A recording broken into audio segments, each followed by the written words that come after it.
los amantes y curiosos de la historia. Bienvenidos a mi canal. Hoy os traigo la vida de María Teresa de Choiseul. Ella fue una noble francesa que se acabaría convirtiendo en princesa consorte de Mónaco, pero pese a una vida brillante y maravillosa en la corte francesa, la princesa acabaría siendo una de las grandes víctimas de la Revolución Francesa, siendo la última guillotinada del periodo conocido como el Reinado del Terror. Esta biografía es realizada por petición de Bernardo Parra y Elizabeth Grant. María Teresa Francisca de Choiseul nació el 8 de diciembre de 1766 en la ciudad de París, en Francia. Fue hija del militar Jacques-Philippe de Choiseul, que fue conde y posteriormente duque de Estanbel, y de la esposa de este, Teresa de Clermont. El matrimonio tuvo dos hijas en común, María Estefanía y María Teresa. El matrimonio de sus padres sería muy infeliz. Entre sus progenitores existe una diferencia de edad de 25 años y por ambas partes había toda clase de infidelidades. Ante la sociedad de la época no estaba mal visto que su padre fuese infiel, pero cuando salió a la luz las infidelidades de su madre, la condesa de Estanbel cayó en desgracia. Se sabe que su progenitora mantuvo diferentes romances con distintos caballeros, pero en el momento en que María Teresa fue concebida, su madre estaba manteniendo un largo romance con Armand Louis de Gontaut, que era duque de Lusignan, así que algunos creen que dicho duque podría ser su padre biológico. Tras caer en desgracia su madre, las hermanas Choiseul fueron internadas en un convento parisino, donde serían educadas para convertirse en verdaderas damas. Pero allí pronto se notaría una gran desigualdad entre ambas hermanas. Ante los rumores que decían que la niña no era hija del duque de Estanbel, la familia Choiseul se empezó a desentender de María Teresa. Incluso cuando visitaban aquel convento, se negaban a ver a la niña, visitando tan solo a su hermana mayor, María Estefanía. Esta diferencia de trato entre las hermanas ocasionó que María Teresa se volviese una muchacha salvajada y maleducada que incitaba a su hermana mayor a cometer todo tipo de travesuras y malas conductas, tal vez en un intento de llamar la atención y que ésta también fuese regañada o incluso rechazada por su propia familia. El único miembro de la familia Choiseul que realmente quiso siempre a la niña fue su tía paterna, Beatriz de Choiseul-Estanbel, llegando a haber una gran relación entre tía y sobrina. Tras pasar algunos años en aquel convento, María Teresa sería presentada en sociedad de una manera un tanto discreta, ya que su familia temía las burlas o los rumores que pudiesen circular alrededor de la muchacha. Mademoiselle Estanbel pronto sería descrita como una joven de notable belleza, pero que presentaba cierta melancolía. Tampoco se la consideraba muy culta o educada, pero sí era ingeniosa y tenía un sentido del humor un tanto negro y crítico, además de que no tenía pelos en la lengua. Pese a las habladurías que existían sobre su verdadera paternidad, pronto empezaron a llegar propuestas matrimoniales de hombres bien posicionados y pertenecientes a la nobleza francesa. Ante la sorpresa de muchos, el príncipe José de Mónaco se mostró realmente interesado en María Teresa. Este era el hijo menor del príncipe Honorato III de Mónaco y parecía mostrar mucho interés por Mademoiselle Estanbel, así que pediría su mano en matrimonio y quedaron oficialmente comprometidos. El 6 de abril de 1782 se celebró la boda de la pareja en la ciudad de París. Para entonces ella tenía 15 años de edad en el momento de la unión y él 18. Aquel matrimonio pronto sería descrito como una unión feliz. Ambos cónyuges se mostrarían muy enamorados y se convertirían una de las parejas de moda de aquel entonces. El matrimonio tuvo 3 hijas en común.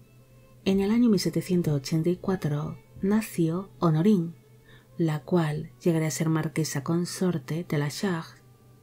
En el año 1786 nació Athénais, que llegaría a ser marquesa consorte de Louvois, y en el año 1788 nació Delphine, pero ésta falleció durante la infancia.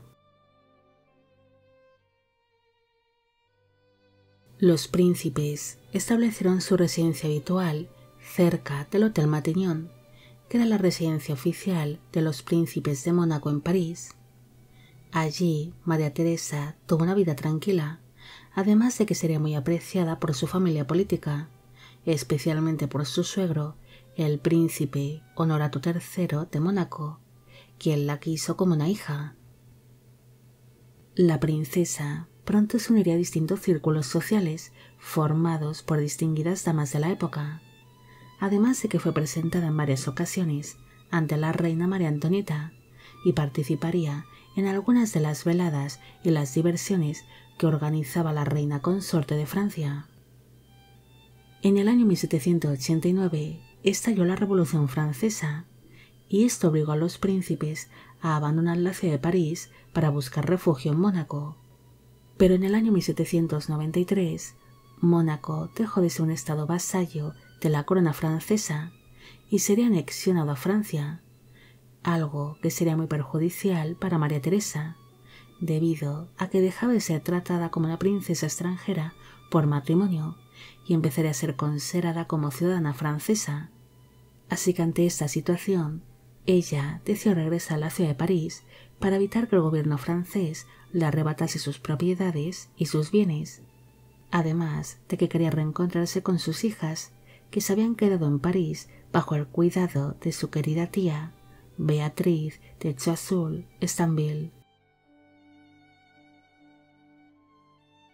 Mientras María Teresa intentaba regularizar su nueva situación como ciudadana francesa, la princesa fue arrestada, pero tras presentar unos documentos falsificados sería liberada rápidamente, aunque poco después se volvió a emitir una orden de arresto contra ella, debido a que su marido, el príncipe José de Mónaco, había mostrado su apoyo al bando contrarrevolucionario durante la guerra de la Vendée, que sería uno de los conflictos que se vivieron durante la Revolución Francesa. María Teresa logró evitar por algunos días el ser de nuevo arrestada al esconderse en un convento donde se haría pasar por otra mujer. Hacia finales del año 1793, el convento sería asaltado por los revolucionarios y bajo su identidad falsa sería conducida hasta la prisión de Petit Force, que sería una de las peores prisiones de París. Después sería trasladada a varias prisiones distintas hasta que finalmente fue encarcelada en la prisión de Sainte-Pélagie, donde acabaría revelando su verdadera identidad. Al descubrirse que era una princesa de Mónaco, ella sería condenada a muerte por traición, debido a que la familia principesca de Mónaco estaba en el punto de mira de los revolucionarios franceses, además de que su marido José había estado enviando dinero y ayudando a los contrarrevolucionarios durante la Revolución Francesa. Durante su estancia en prisión, la princesa se enteró de que varias mujeres habían logrado escapar temporalmente de la guillotina por estar encinta, así que ella aseguró rápidamente de que se encontraba embarazada de unos 3 meses de gestación, así que sería examinada por una partera y por un médico, los cuales aseguraron de que no se encontraba encinta. Ante su inevitable ejecución, la princesa intentó reunirse con el abogado y fiscal Antoine Cantin de Fouquier-Tinville para poder explicarle el por qué había mentido sobre su supuesto embarazo, y pese a permanecer todo el día en la sala de espera del abogado, este se negó a recibirla al considerarla como una simple mentirosa que no merecía ser escuchada. Al ser consciente de que no podría escapar a una muerte segura, La princesa cogió un trozo de cristal de la ventana rota que había en su celda y se cortó con él su cabello, que se encontraba recogido en una larga trenza, ya que se negaba que su verdugo fuese quien se lo cortase antes de su ejecución y prefería que su cabello fuese entregado a sus hijas como recuerdo, llegando a ser su trenza un recuerdo familiar que aún conservan sus descendientes en el castillo de Fontaine francés. La ejecución de María Teresa se retrasó por algún tiempo, ya que querían que su muerte fuese una de las últimas del conocido reinado del terror que el político Robespierre y sus seguidores habían impuesto en Francia, debido a que estaba ideando un nuevo régimen político y se habían reservado algunas ejecuciones especiales para aquel 27 de julio de 1794, donde se tenía previsto anunciar nuevos cambios políticos dentro del reinado del terror. Pero esto supondría la caída de Robespierre en aquel mismo día en el que María Teresa sería guillotinada. Pese a la caída de Robespierre y al fin del reino del terror, las ejecuciones que se tenían previstas para dicho día seguirían adelante y los carruajes que transportaban a los prisioneros continuaron con su recorrido, aunque la multitud se echaba a las calles impidiendo que estos circulasen con normalidad. Aquel ajetreo por las calles provocó que muchos de los condenados a muerte estuviesen muy asustados, pero la princesa guardó en todo momento la calma y les animaba a afrontar la situación con la mayor dignidad posible.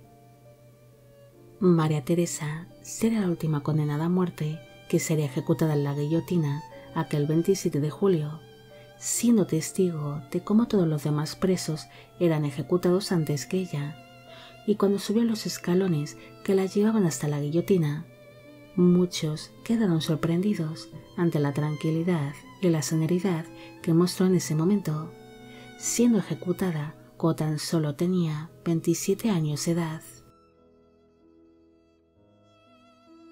María Teresa tuvo una vida un tanto complicada, pese a convertirse en princesa consorte de Mónaco y haber logrado mantener un matrimonio lleno de amor y de felicidad. Esta dama sufre una gran carencia afectiva por parte de su familia paterna, convirtiéndose por ello en una niña problemática que lo único que buscaba era llamar la atención, pero por suerte logró ser muy querida después por su familia política, siendo tratada en todo momento por su suegro como una hija más. María Teresa llegó a codearse con las familias más importantes de la época, compartiendo algunos círculos sociales hasta con la propia reina María Antonita, pero aquella brillante vida pronto llegaría a su fin con el estallido de la Revolución Francesa, pasando de ser una princesa que tenía una maravillosa vida a vivir toda clase de penurias en prisión, donde coincidió con distintos nobles que serían condenados también a muerte, convirtiéndose así la princesa en la última ejecutada del reinado del terror, siendo la última víctima de dicho periodo, aunque cabe destacar que los días posteriores de ser guillotinada también se vivieron más ejecuciones, como la de Robespierre y muchos de sus seguidores. Bueno amigos, llegamos al final de la vida de María Teresa de Choiseul. Espero que os haya gustado esta historia y espero que a Bernardo Parra y a Elizabeth Grant también. Como siempre, agradeceros el apoyo que recibe el canal. Mil gracias por ver los vídeos que voy realizando y quisiera agradeceros de corazón el que formáis parte de Biopic Channel. Hoy me gustaría saber qué os ha parecido esta historia y saber cuáles personajes creéis que fueron las grandes víctimas de la Revolución Francesa. Y con esto me despido. Hasta la próxima.